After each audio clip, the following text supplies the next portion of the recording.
Welcome to the Don't You Worry podcast. We're your hosts, Briley and Britton Caldwell, and we're here to say, don't you worry, through stories, encouragement, and joy. Be sure to like and subscribe so you don't miss an episode. So sit back, relax, and enjoy today's conversation. Hey guys, welcome back to the Don't You Worry podcast. It's your favorite host, Briley, and today I've got Makenzie Lanham on the podcast.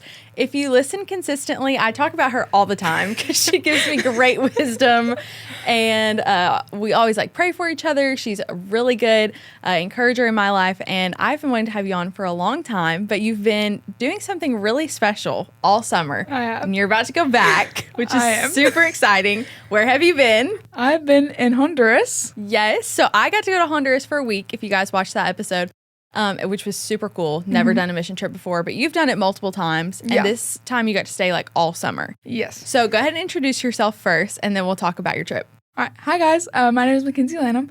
I just graduated from Loudon High School. And I spent the last 2 months in El Progreso, Honduras, interning with Hope Through Him. And I plan to go back in the next month and be a teacher at a local school there. So that is so cool. Okay, so how many trips had you done before this? So I'd done 3 week-long, just how you did, week-long trips through the summer. And then this was my first internship. So 4 times total. Yeah. So when you did the one last year, I guess, was that when you decided you wanted to do the internship, or did you think about it a lot all year? How did that work? Yeah. So after the first time I went, or maybe during the week, I just remember being I'm going to do the internship.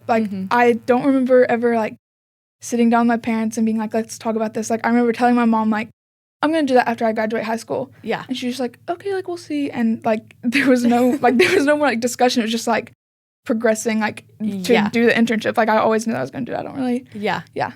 That's cool. I feel that's the same way that I was with doing the trip. After everybody came back from it last year, I was next year I'm going. Yeah. There was no discussion about it. But we have, okay, let me see. I had some questions for you. So the first question, I want you to kind of set the scene and tell us what you were doing, because I explained a little bit about what I got to do throughout the week trip, because it's basically a mission trip. I mean, you're just working with your the team that you're with, and then the people down there. But you got to do you got to work with all the teams all summer. So what did you get to do on a weekly basis? Yeah. So if there was a team there, we were helping the team, kind of being a middleman between the team and the Hope Through Him team, Shelby, Logan. Yeah. And then, but we planned we did weekly festivals as outreach. We planned all the games for those. We planned the Color Wars games for the DC boys. My color team that I was on did not win by the end of the anyone summer. Watching, purple won. Boo. But it was really cool. We did activity boxes when we went out to communities and we had games and stuff. We planned all that. We helped volunteering in church. We put different team members from the mission teams into where they need to be in church. So we did a lot of the behind the scenes stuff, a lot of small things to help the big team focus on the big things. Right. That makes sense. So was there you got to work a lot with both the teams that were coming in consistently? So then you got to see your home church team, but then also the team down there. So how did you get connected with the people that were there and stayed there all summer? It was really cool just getting to know them. In the beginning, obviously I'd seen most of them for the past 3 years for a week, but getting to be there for 2 months, we really got to know each other. We had our own inside jokes. It was really cool just to get to know them and talk to them on a daily basis. Yeah. And you got to work with a team of people that were doing the same thing you were doing, that had also never gotten to do this before. So what was a funny moment from the summer? Because I'm sure there's millions. We had so many funny moments from my trip, so I know there was a ton. But a moment that still now you can't stop laughing about. It would have to be, there's something about me that just attracts reptiles, I would say. So one day we, at our house, we hung our laundry outside to dry because there's no dryers. So I'm out there getting my laundry out of the washer and putting it. I don't actually know if I've been. I don't think I know. I don't think I have, which is crazy. But so I'm out there hanging my laundry up, and it's under this covering, and there's this railing where iguanas like to lay. No. And so I'm hanging this pair of shorts up, and I feel something just slap my face. And it's like half on my face, half on my head, knocks my glasses to the ground. And I'm like, oh my gosh, what is that? And I'm slapping this thing off of me, and it finally hits the ground. It is an iguana about 2.5, 3 feet long. You're joking. Nope. And I go inside, run inside to all the girls in my house, and I'm like, guys, an iguana just fell on me, and they're laughing at me. I'm crying. That's terrible. They're just laughing at me. It was awful. And because that's not just like a bug situation. No, that's not a bug. That's an iguana. Like, this thing was hefty. Like, it hurt. Yeah. And then, like, 3 days later, I was in our bathroom at our house washing my hands, and a gecko fell from the ceiling onto my shoulder. And I, again, smack it, run out, cry, and I make Morgan, one of the interns that you meet, I make her go catch that gecko. No. But, yeah, I've told this to, like, I told it everyone, like, the next day. Yeah. And, like, everyone that lives there, everyone was like, that doesn't happen. Like, they've never heard of that happening. No, just me. That's hilarious. Yeah. One of the nights we were there, I think the power was out and we were all getting kind of bored. And somebody had mentioned that they were like, there's a monkey in like the trees. And I was like, oh, like monkeys live here? And you were like, yeah, like we get them at our house all the time. Starts like going down this road, and I fully believe everything she said all week because like I don't know anything about Honduras. So anything she's like, oh yeah, we usually do that all the time. I'm like, okay. That was one of my favorite things when New Providence was there, because like obviously I'm not gonna lie to the teams that I don't know. Yeah. But like to you guys, they would ask me a question because they think I know. But really, I'd only been there for 2.5 weeks when you guys came. So I didn't know really a lot more than them. And I would just like, they would be like, oh, is that for this? And I was like, yes. Yeah. And then like 2 minutes later, I'd be like, I was lying, by the way. I don't know what that is. The confidence you said it with, though, I was like, yeah, Mackenzie's like in charge of this trip. I was like, everyone like just follow her lead. Find out she knows nothing the whole time. You just have to be confident. Yeah. So I said on our episode that the language barrier was kind of a hard thing just because like I want to have long conversations with these kids and I have to like go through somebody. But what would you say were some of the obstacles for you over the summer? For me, I got sick for a good 2 weeks down there right before you came. That was tragic. It was like I would be sick for 2 days and then I would feel good and I was like, great. And I would like go out and I would get sick again and they would send me back home.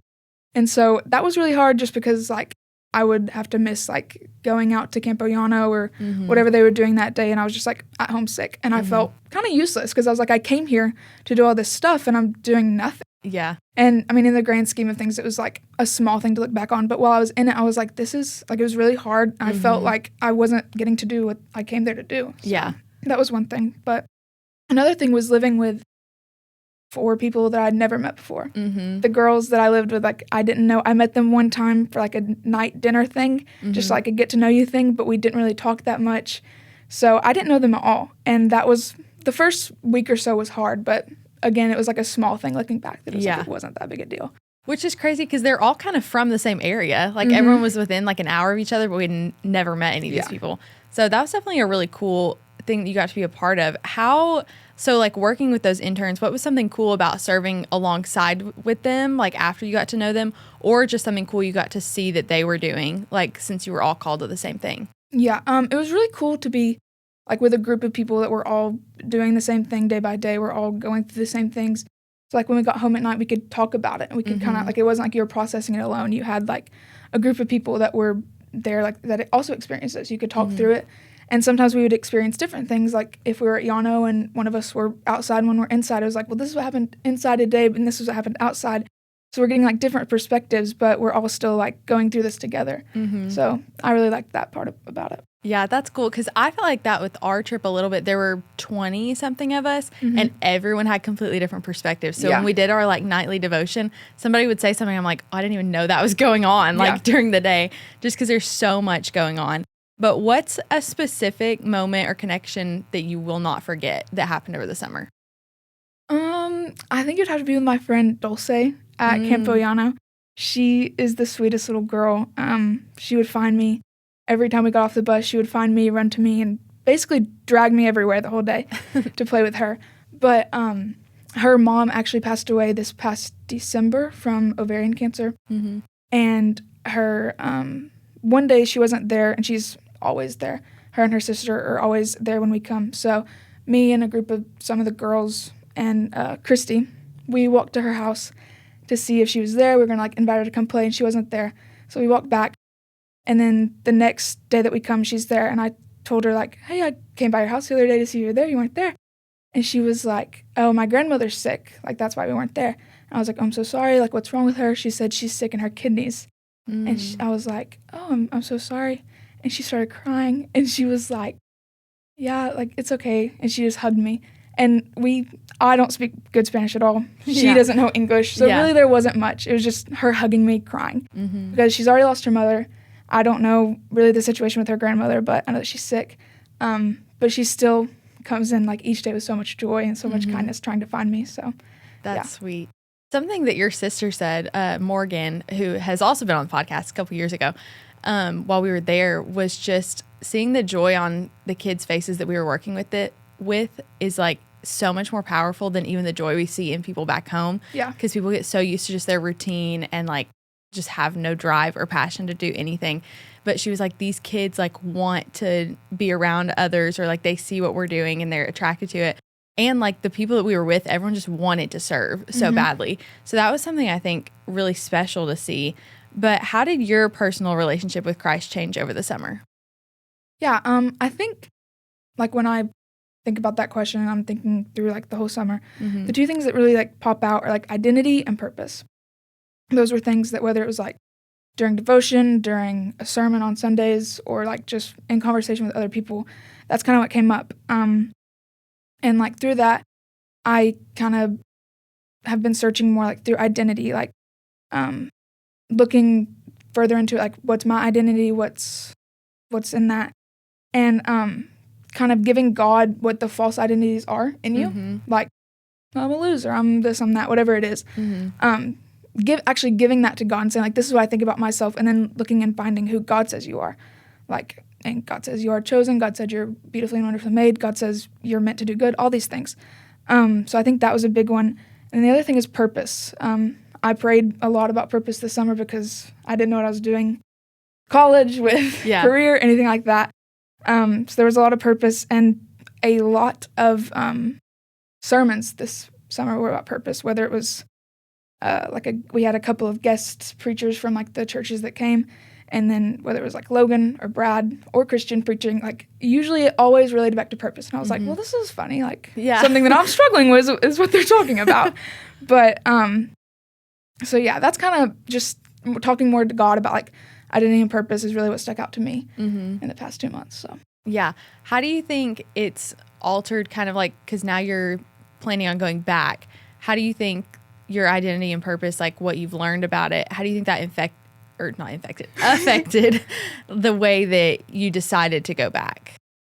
Honestly, I think it was a lot of like push and shove. Like I was not planning on going back.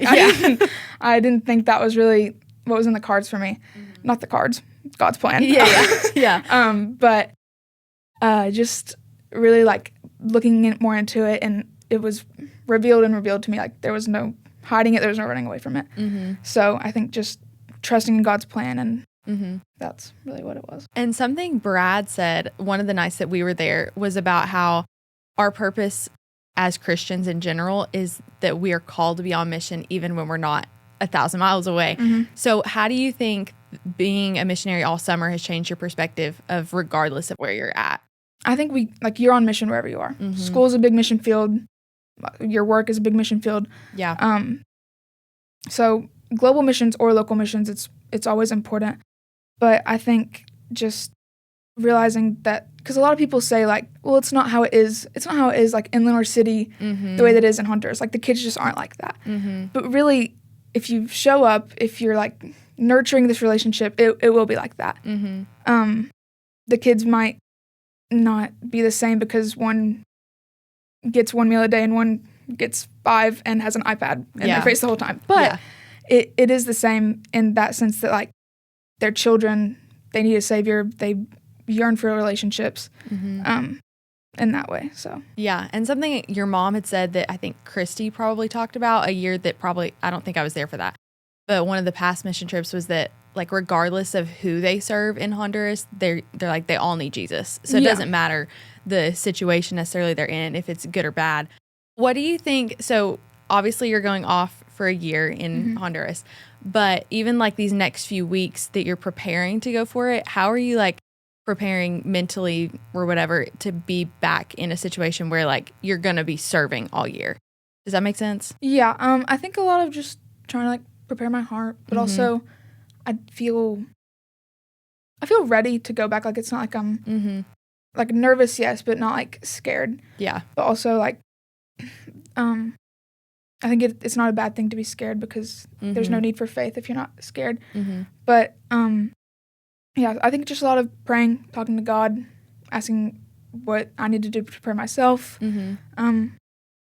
Yeah, it's cool that like to see you so passionate about it when you got back, because everyone's like, "Oh, are you like scared to go back?" And every time you're like, "No," like I'm just ready to go. I was like, "Yeah, see, this is like probably a good sign. She should probably go back." But so we actually, some people asked us the question as our team was coming back, what did you learn from the trip? And since you were there all summer, I know you learned a lot, but what would you say you learned from your summer in Honduras? I think I learned a lot of like practical things, like with new teams coming in each week. I learned how to like meet people better, like talk to them, get to know people soon, or get to know people quicker, I guess. And then also like, again, with like living with the girls I was living with, how to live with other people and like communicate through that. And so that was really helpful. But then also like deeper into it, I learned like more ministry wise, like what goes into like when there's no teams there, what goes into like the late nights of teams when like all the teams are gone and we still have to plan something. Yeah. So that was really cool. And another thing I learned was like I met so many different people, like from different places, different backgrounds, a lot of different personalities. But like the bottom line was like they're all here for the same reason. And so I thought that was like so cool. And the ministry, Hope Through Him, is really intentional about building relationships, not just like, let's all go down there and get everybody saved and come back. Yeah. So how was it cool to see specifically, like, because you saw kind of the same kids week after week, to see their relationships with Christ progress, or just their relationships with you guys too? Yeah. It was really cool to see like kids opening up more. Like the week you were there was when Esdras and Eliud actually got saved. Yes. Which was like just weeks and weeks of like seed planning and years even, because I remember my first year meeting Esdras. I think Morgan talked about him. I think she did, on the first, on her podcast, however many years ago. Yeah. When we were like writing down our feelings with him or something, and he wrote sad. And then to see him this year, like I talked to him every time I saw him, and he was always happy. He would come find me, give me a fist bump, give me a hug. And he gave his life to Christ the day that you guys were, or the week you guys were there. Yeah. So just to see like that the relationships and the seed planting does work, that it's not like a going out there one time and hey, do you want to go to heaven? Yes. Yeah. Okay, well, you're saved. Yeah. Yeah. It's relationships, it's hard work, it's sowing the seeds, it's doing all that, and then getting to watch it grow. Even if you don't get to watch it grow. Right. The relationships that you built there, I don't get to watch the relationships that I built there grow. It's still knowing that you made a difference and you did something. So, which I think is something we can do back home too, because both of us have had friends that we've poured into consistently, that even though maybe it wasn't one time they came to church, their life was changed, but like after a long time, the way that you interact with somebody and the way that you're even just like living life with them, they're paying attention to a lot more than you realize. Yeah. So as we're wrapping up, I want to ask you one more question. What's some little fun thing that you're really excited about when you're going back, or like excited to be a part of when you're going back? I really love church there. I love church here a lot, but I also really love church there. It's more fun though. Yeah, sing in Spanish. Sing in Spanish, even though I don't know the words, and sometimes I'm just mumbling. Yeah, it's like, I don't know. There's just something about it. And like the community there, they're so nice. Like our last Sunday there was people that I'd like talked to and greeted, but never really had conversation with, that like they're coming up to us because they knew it was our last Sunday and telling us like how great we are and how much a difference we made. And like, they're just so sweet. I don't know. But so I'm really excited to go back to church. I'm excited for La Mesa, really everything. I'm excited for grilled chicken. Yes. Listen, the food in Honduras was fabulous. Yeah. They were all making fun of me all week because I was eating all the food, but it was really good. But that is so exciting, and we are so excited for you to go back. We're definitely going to be praying for you, me and Britton will, because I'm going off to college, and by the time this comes out, we're probably both going to be gone, because I don't know when it's coming out. But, so definitely pray for us wherever we're at. We're going to be far away, missing each other. A little terrified, but it's going to be good. And we're going to have so many funny stories when we get back, so it'll definitely be good. But thanks for being on the podcast. Thank you. I asked her at 10:30 last night. I was like, hey, we're going to record a podcast before I leave. So she said, hey, I have a funny idea. Yeah. I said, what is it? And she said, how about you be on the podcast before I go? And I said, don't you leave Wednesday? Yeah, you were like, so when are you planning on doing that? I was like, we'll fit it in sometime in between my packing. But this has been so fun. Yeah. So thank you for being on, and we hope you guys have a great week, and we'll see you back for next week's episode.